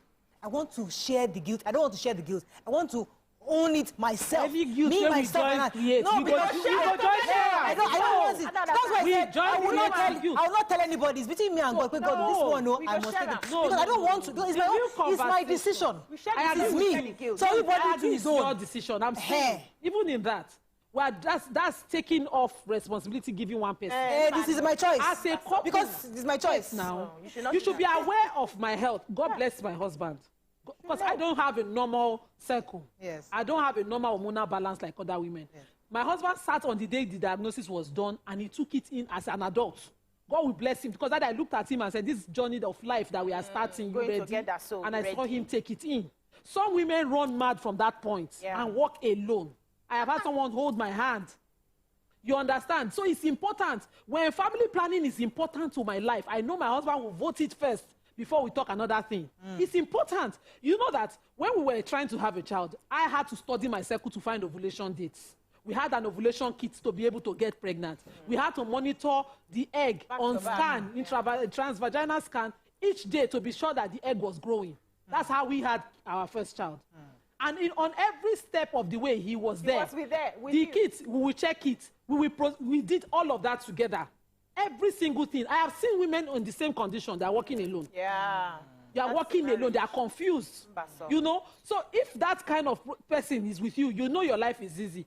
Every step of the way, if your life now requires to plan, you will plan. Let me take Abosede from Ogba. Good morning, Abosede. Thanks for calling your live. Good morning, Mariah. Good morning, ladies. Morning. Good morning. I want to say that there are exceptions to that rule. I was a victim, or I had an issue. I had an ectopic pregnancy. Okay. And I was going to be, I bleeded 5 liters of blood inside of me. And I was going to be operated. And the doctor, God bless him forever, Dr. Fabio at first start, he didn't wait for nobody. He asked, they were treating me, they were putting injections, they were trying to get it. My body was no longer reacting. I was dead. My body was dead. And I was asked, they couldn't wait for nobody. I was asked to sign for me to be on female. I was conscious, but my body was lifeless. So I was asked to sign for me to be operated, and I was operated. For the ectopic, it has ruptured. I bleeded 5 liters of blood inside of me. So I was asked to sign, and I was operated without anybody's consent. So I can say specifically that there are doctors that still do the right thing. When it comes to life. Thank you so much, because this guy, I will never forget him. He took that decision. If he had waited for anybody, I won't be talking today. Thank you, Abosede. Let's take a few comments on social media. Because I want to say, when I was going to give birth, I had to sign for my cesarean, because it was, the cesarean came, it was not something planned. It was like, it came because the baby was breech. I signed. They didn't ask for my husband. My husband was not even around. It was in Nigeria. In Nigeria. It was in Abuja. That's one. And I traveled with my daughter. A lot of times, nobody ever asked me for my husband's... So we'll confirm. So, so the reason why we mentioned it was because BC mentioned it that somebody told her at the airport. So we're going to confirm from immigration. So we'll get a guest to confirm. But we just heard it. That's what I'm saying, that we need to discuss it, because it's when we bring it to the fore like this that we can have conversations around it. So even in we'll their get somebody... explanation at the airports, they said that they've been having issues where women run away with children, and then the men come to the airport and harass them. But I don't think that should be their jurisdiction, right? So it's a conversation we're going to have with immigration to confirm the story. Ectopic pregnancy experience, because that requires an abortion, a procedure that must be done. The baby must be removed. And we've seen such procedure. I woke up one time at an hospital. By the side I woke up, somebody had to lose her uterus. She had fibroid. She had to be compelled by her husband to take her go for 7 years till the fibroid was grew. And she wasn't living well, because he kept saying, if you go and do it, what if? That what if was the eventuality that happened. She had signed before going into the procedure that anything. She was bleeding in her uterus after the procedure. And there was no husband in sight. The doctors did what they needed to do, and they had to do a post-procedure counseling for her. And that's how we work. So maybe we don't always need a consent or a man's consent. It's important that you give the power to the person whose life is at stake. Okay, let me take Yakub. Good morning, Yakub. Thanks for calling. Oh, we lost Yakub. So, there's a reason why I insist on some things, right? So that as we are enjoying together, we are bearing all the brunt together. I ensure that all my children, you will be in the labor room with me, so that it's you that put it there. You will follow me through the process. You will see what I go through. And I remember the 3 times that I gave birth to my children. Now me they born, now I got the faint. You can't stand it. I will just, where I'm giving birth, I'll just hear somebody, water. I'll hear some breathing and panting and all of that. He experienced everything from beginning to the end. I will not have an issue today and then I want to hide it from him because I understand that he knows what he's doing. He knows we're in this together. It's our fight together. I'm not going to be hiding it from him because he understands. I will do that. Unfortunately, not all of us have men who understand like that. And this call, and I know you say we should not talk about the men, but we need to talk about the men because we are in a male-dominated world and in a male-dominated country and in a patriarchal system. So the men need to understand their role as protectors of their partners. They need to understand that the health of your wife is most important, irrespective of what your family members are saying. Maybe they've given birth to four girls, there's no boy, and you keep pushing this woman to keep going. That's also another angle. Where you see somebody, 7 girls, we're still getting pregnant again because we're trying to have a boy. Yes, I know a family like that. Let me take Festus. Come on in, Festus, you're live. Good morning. Good morning. People. Good morning. You know, I said this sometimes ago. You know, that time you were talking about inheritance, whatever. And this is another part of similar things concerning women. Certain laws must change or be amended. You know, the other time I was saying, you know, when a man dies, they say, leave the inheritance to the children. I say, no, the wife work with him, not the children. And you are still alive. It is when you eat and you're about to go, you can now add the children. Then circumventing you and adding the children. So you are now at the mercy of the children. Yes. You know, from what you work for with your own hand. This is slavery in a woman's life. And nobody is talking. The other one is this one that we are just talking now. I'm telling you, there is slavery in matrimonial home, where you put your life online, waiting for another woman being. This is not marriage, this is slavery. You people should wake up. We now have educated people in the world now in Nigeria. Thank you very much, Festus. Let's give you comments so that we can wrap up here. Yeah. Chichi Unscripted says, for my last child, my surprise baby, my husband let me decide what to do. He said it's my body, my choice. He didn't want it, but stood with me when I kept it. Ade Tong says, my third baby went south because it threatened my life and I had to remove it. Health officials need regular orientation on how to go about family planning procedures from time to time. And Two Niger says, left for these women, other women should carry out abortions without consulting her husband. This is madness. Even in the West, this would be unacceptable. That's not what we said now. Okay. Why are they selecting what they're listening to? He's agreeing to the rule to life, but he's saying, but must first of all establish the threat to the life of the mother. Leader says, if you can't get pregnant alone, you can't take the decision to terminate alone. It's me it's all good, but I think we have to wrap up because our next guest is here. But I think really in a nutshell, you're right. It takes two, right? So it's a conversation for two adults. But whatever decision you make is between you and yourself and God. But the truth is that these married women who are taking these decisions have their reasons. The article we read said that they were taking it because of economic reasons. They loved their family so much. They didn't want to bring a new child into their economic realities. And that's their own decision. It's not for us to say if they agree or don't agree. Muriel, please, let's quickly say that abortion too is not easy. It's also a risk. The best thing is to prevent. So the women must also be advocated to do family planning. That's the way. Because abortion is also a risk. You're absolutely correct. I think that's all we can take on this segment. When we come back, we're bringing our guests. Stay with us. We'll be right back.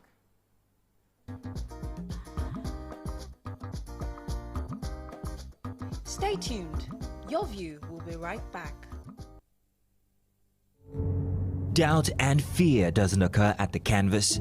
Ladies and gentlemen, make welcome the one who can make time stand still forever, Mr.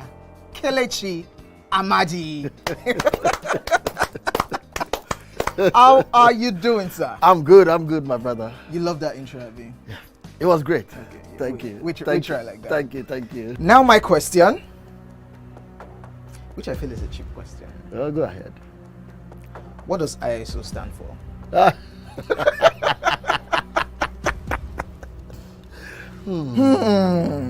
That is it.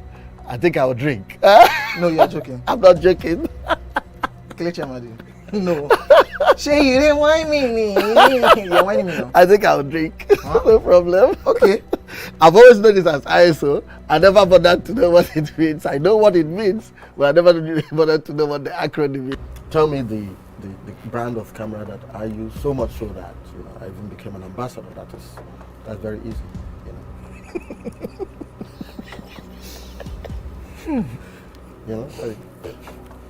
It's out there. It's supposed to be, yeah.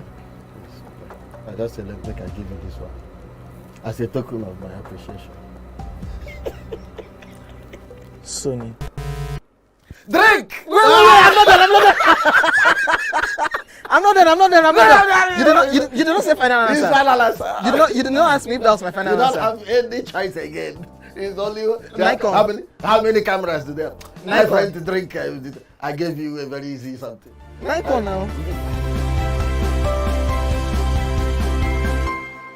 Ladies and gentlemen, please help welcome to the show, La General, the one and only Pere Egbe.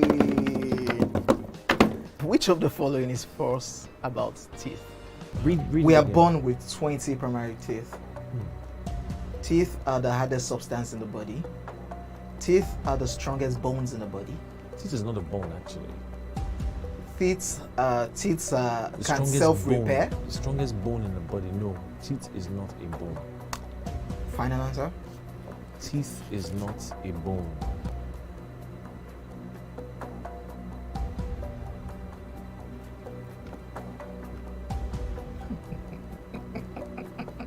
You know what came to my head now?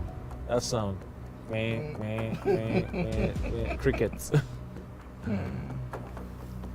So, editor, you can put that cricket sound there. You can still put it down too.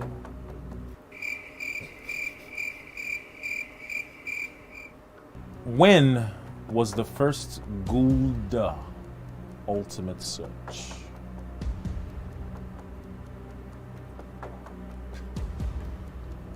Editor? Don't put any cricket sound. I'm talking.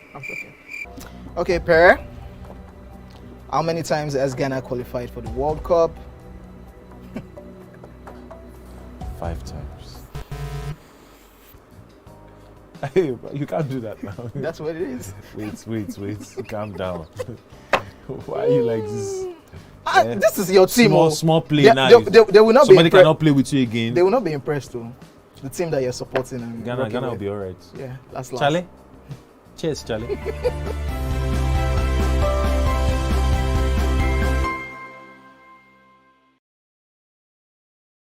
Ladies and gentlemen, we have Made Kuti in the view.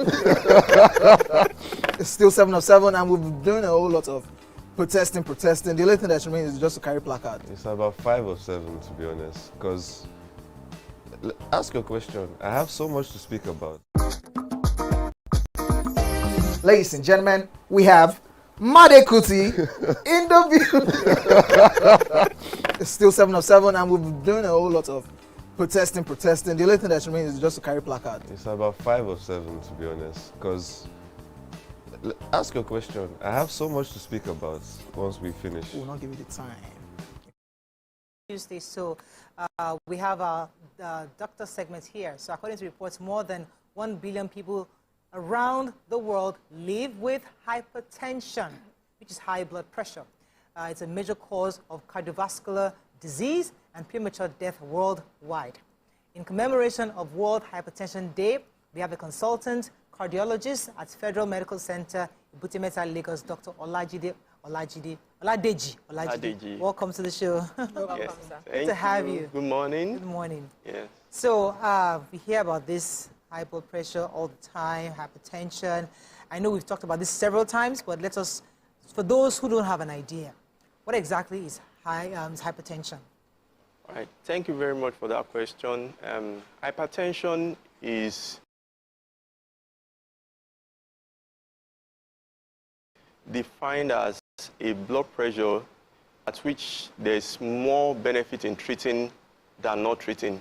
So a value has been set for that, and that value is any value greater than or equal to 140/90. Now, the 140 stands for what we call the systolic, the one above, and the one down is the one we call diastolic. So, is either greater or equal to 140 or greater than or equal to 90. So, when any of these values are above that cutoff mark, that person is hypertensive. Yeah, what are some of the causes you have seen of hypertension in the first place? All right, thank you for that question. So, causes of hypertension can be classified into modifiable or non-modifiable causes. Now, what do I mean by modifiable? That is what you can do something about. The non-modifiable is what you cannot do anything about. So, starting from what you cannot do anything about, which is a non-modifiable, age is a strong risk factor. So the older you are, the more at risk of hypertension. And that means, from statistics, people older than 40 years, there's a prevalence of, you say, for every 10, there are 3 to 4 people with that. And the older you are, for about those greater than 60 years, out of every 10 people, there are 6 that are hypertensive. So age is a strong risk factor. Then, have you checked? Sorry. Go ahead. Sorry. All right. So then also sex. Males are, hypertension is more common in males compared to female. Then the race, blacks. We are Africans, so we are more at risk of hypertension. So for the modifiable ones, Nigerians too. Nigerians, we are. Nigerians. Yeah. Especially in this season, Adelabu season.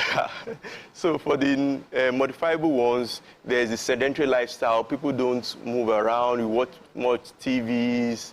There's obesity. There's cigarette smoking, excessive alcohol intake, and stress, because these are stress is now recognized as a risk factor of hypertension. So that brings me to my own question. I was going to ask, you know, a lot of people exercise.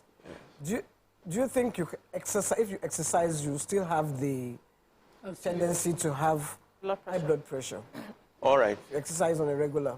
Okay, so talking about exercise has been, is what we advocate. It's part of lifestyle modification, which we put under non-drug treatment for hypertension. So for people that exercise, the number one, if they are not hypertensive, it delays onset, because like I said, age is a risk factor. So that you are not hypertensive this year, once you have crossed a particular age, does not mean you are not next year. So that's why you have to regularly check your blood pressure.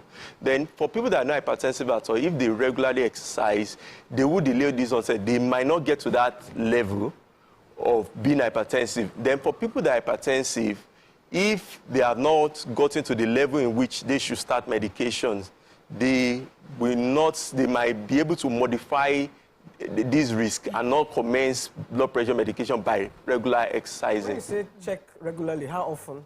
All right. So checking blood pressure depends on, if you check this year and your blood pressure is normal, you can give an interval of like a year.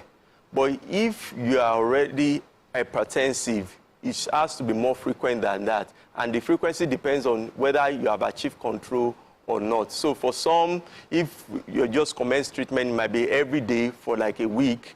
But for some that have achieved control, it might be like once in a week. Right. Yes. What I hear you say, there are just 2 classes of people, hypertensive people and non-hypertensive people. The reason why I said that is because you said there's only, whatever lifestyle you do can only delay the onset.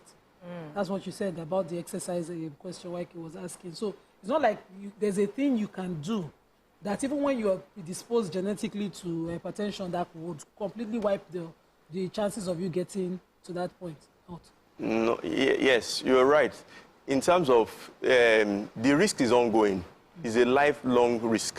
So some people say if you live long enough, you might be hypertensive. But some are lucky that they won't be hypertensive throughout their lifestyle, depending on the kind of lifestyle modification they adopt. Because there are lifestyle modifications that if one do them, you might not get to that level where the blood pressure is high and you are diagnosed hypertensive. Now, men have a problem with these drugs because I know someone who is taking hypertensive drugs and that thing is not working.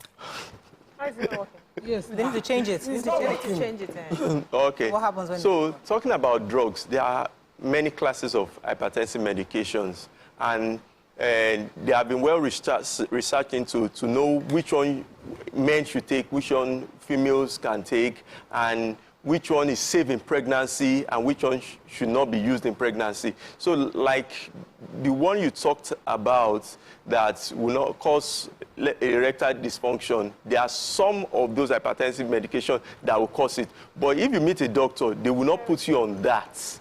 So there are safer medications that will not actually result into erectile dysfunction. But you said it's not working, mean that the drugs... Not responding to No, the drugs are working. But, is the thing you're saying? Oh, I didn't understand.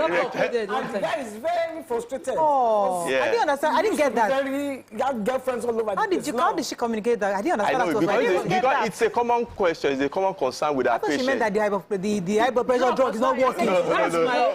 We normal people, the senior citizens understand that conversation. There are people who use the drugs. Okay. Don't see the result. It doesn't work on them. Yes, that's the question I thought. That's the question I thought. Okay. But why can't the doctor all right. and they understand themselves? No, our minds are clean. No, because what of 63-year-old question? He understood immediately where you're going. We did not understand. Go ahead. Okay, so talking about the erectile dysfunction is actually a common question you get from the male patients that are hypertensive. And for me, I always tell them, for example, like I said earlier, hypertension is commoner in people that are old. Erectile dysfunction is also common with age. So it's also, hypertension also itself can cause erectile dysfunction. The drugs also can cause erectile dysfunction. So the question is it the chicken before the egg or the egg before the chicken?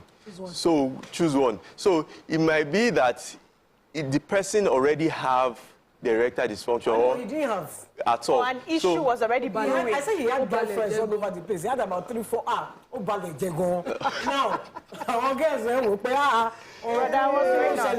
where his power is. Could that be a problem? Because that's why this is not working. So it might be that the medication that the patient was placed on, but the medication can be switched, and if it's due to drugs, it will actually pick up, and the person. So we have a number of people who just sleep and not wake up. They die. So they are driving and just go from the steering. It's been reoccurring of late. And some persons will say probably they had hypertension, which was not monitored over time, and they are not even aware. How do we get people to constantly check their status? Is that even true? How does it even happen? Yes, so how does that even happen? Okay. Now, when we talk about symptoms which people complain of when they have hypertension, most of the time there's no symptoms. And that's why we call hypertension the #1 silent killer. There might not be any complaint, and the first presentation is sudden death.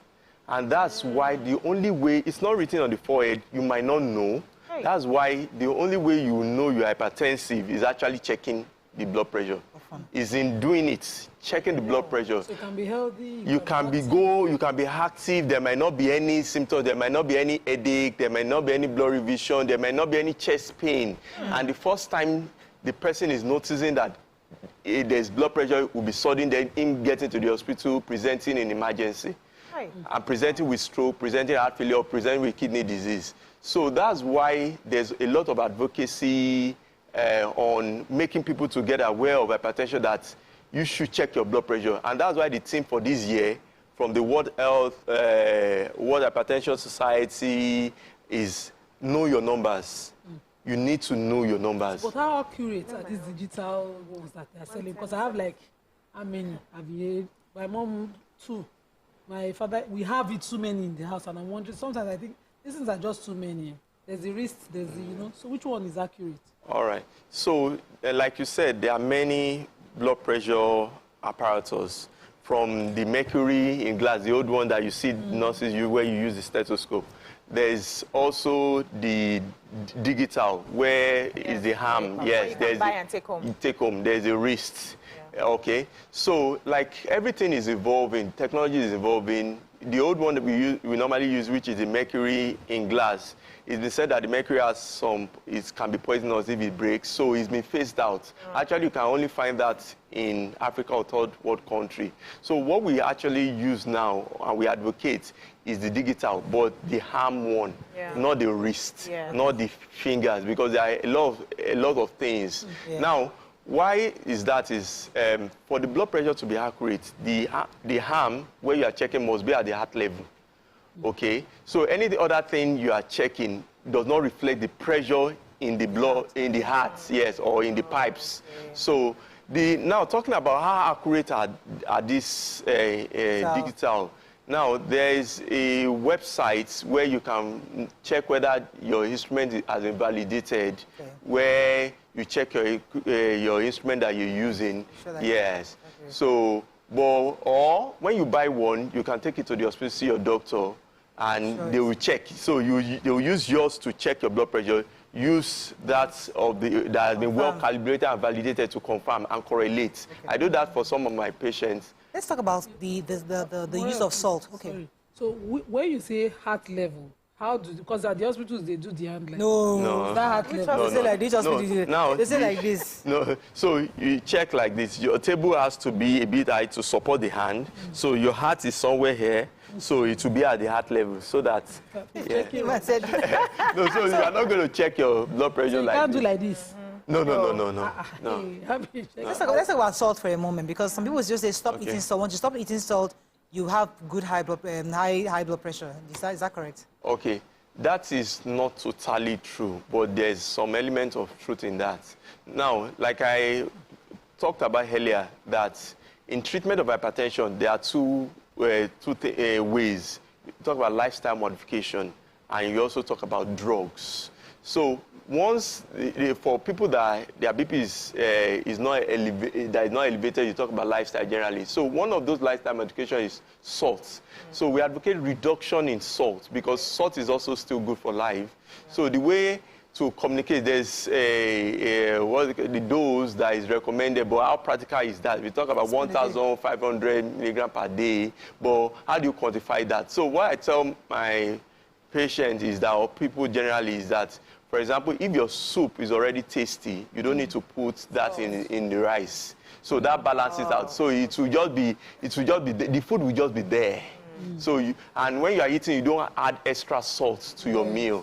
Then and it's not just only salt in food. There are many other things. Yes, seasonings, even drinks. Yes, even drinks generally, even some Pringles, many snacks have quite a lot of salt. So you should actually watch. Out of these MSG, these seasoning cubes that they say the content of it, the magnesium something inside is dangerous. Yes, so I think that has been flogged for many times, where it has been phased out of market because of the content of that particular MSG and its danger, not just hypertension. Ones that are doing their marketing. It's still there. I've stopped using those seasonings. Yeah. But it's be careful though. Yeah, can I don't let them not sponsor also. So I know that there are people who have the low blood pressure. Okay. Is that also a form of hypertension? Okay. No. Low blood pressure, it's actually not. Hypertension is, you are talking about high blood pressure. Okay. So low blood pressure is usually not much of concern, except the person has symptoms. So what do I mean? There is a classification for what is normal and what is abnormal in terms of blood pressure. Anything less than 120/80 is optimal, is normal. Okay? Between 120 to like about 129 for the up, 180 to about 84. I do 110/70, for instance. 110/70, that's normal. It's a range. Now, but it goes down. Okay. When I'm ill or pregnant. Pregnant, okay. It goes really down. So sometimes, I think the last conversation I had, they said it's a problem as well because it shouldn't be that low. So that's what I wanted to. So what's the problem with that one when it goes really low? Okay, so like what you said in pregnancy, blood pressure in a particular semester in pregnancy, blood pressure can physiologically go down. but it won't be a concern if there's no symptoms with it. You don't interpret the value in isolation.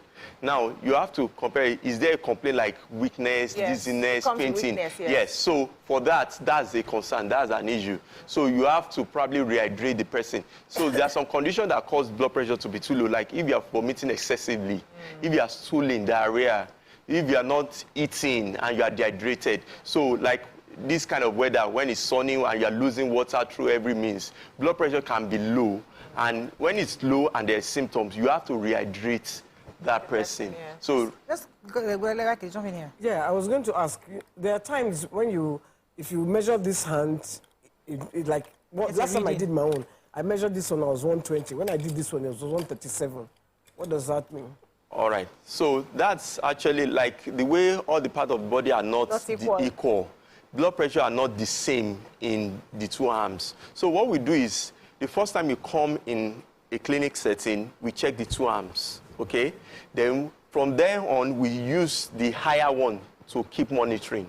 Okay, so it's not a concern if one is greater than the other, but it becomes a concern when the difference in the two arms is more than like 20 millimeters of mercury. That's another condition on its own that will now be evaluated. There are some clinical conditions, a narrowing of vessels that gives that. But when it's like less than 10 millimeters of mercury difference, it's not a concern. Because of time, let's take a concern because 137, 120, that's 137, 120, that's quite high. Right, yeah. So maybe they need to just investigate you more, do some investigation to know whether it's the champagne. It's the champagne. She won't talk, she won't say that part. Just because she's the champagne. Okay. Please, medication. Because people are saying the cost of medication, is it affordable now too? Because they keep changing the numbers and they keep telling you to change a new one. I know when my mom was alive, she had changed a few medications over the years. So how affordable is the hypertensive medication? Medication all your life? Yeah. Okay. So let me start with what you talked about, whether you be on medication all your life is actually one of those things when you tell patient that you'll be on medication. They're like, is it all my life? So now, for most of people that have been diagnosed hypertensive, because when your blood pressure is more than 140/90, for the first time, you are not automatically just commenced on blood pressure pills. You'll be asked to go home, relax, and fix another day to recheck again, commence lifestyle modification. But when it gets above like 160, 110, that person will be commenced on medication.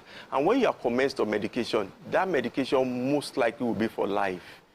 But the dose might be modified if you are optimal in terms of the lifestyle modification that we have talked about, like exercise. We talk about weight loss. We talk about reducing salt in diets. In a proper meal, the vegetable has to make up like half of it, protein making a quarter, carbohydrate making another quarter. So if you are optimal on this, all these contribute to reduction in blood pressure, and the dose will be adjusted. For most, up to 80% of people, they will be on the medication for life. Wow. Most of the time, the only time when maybe medication will be withdrawn is when in a situation like pregnancy-induced hypertension, where hypertension is in pregnancy. After pregnancy, for some women, it becomes normal. So for those people, they will be on watchful list that's monitoring to see whether it goes up again before they are recommended. You think that by 2024, that more technology research would have been out by now for us to have new, because I'm hearing so many drugs people are using in the US now that it totally removes this issue of hypertension. I don't want to mention it on TV, but the thing is that, do you think there's more research being done to eradicate it completely? Okay, so one of the most investigated medication in the market, in the pharmacological industry, is actually hypertensive pills. So these medications have changed over the years.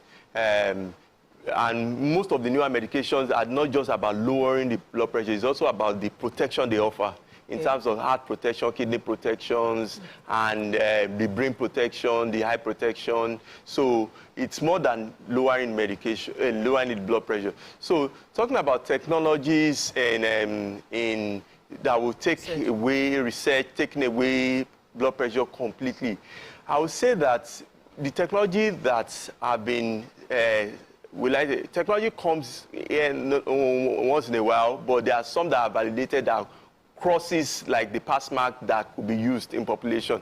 So this medication, this technology are for resistant hypertension, not to cure.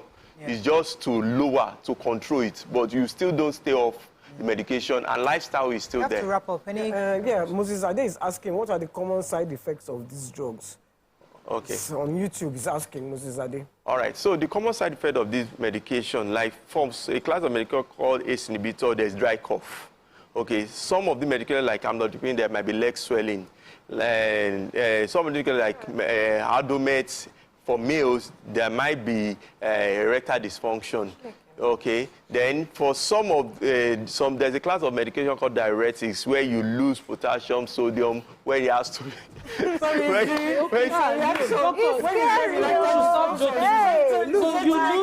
lose certain minerals. Salt, yes, salt and sodium. So if you lose it to a level which is dangerous, you'll be supplemented with this supplement, yes, to adjust this. YK and BC are very worried about erectile dysfunction. Don't worry, your spouses will not have it. They will not have. No, we don't give men these medications, yes. Before they call me and accuse me of it, so please, I said, this guy I know, if you see how he laments. So I would just advise he sees his doctor, he complains about medication, so you can be actually changed. That's a spiritual problem. How can you ballet and expect your thing to be functional? Of course not. He has ballet. You should forget about it. He's spiritual. MFM, not ballet. That is like MFM. But it's actually for male, it's actually a lot. It's a lot now. Their ego is damaged. It's mental health. It's part of our ego. Please. Yeah. That's all we can take on today's show. You ballet, you now say, of course you'll be erectile with dysfunction. That is all we can take on today's show. Hope you have learned a few things as we have. Thank you, Doctor. It's a pleasure having you. Thank you. Have a great day. We'll see you tomorrow. All right. Bye for now. Bye.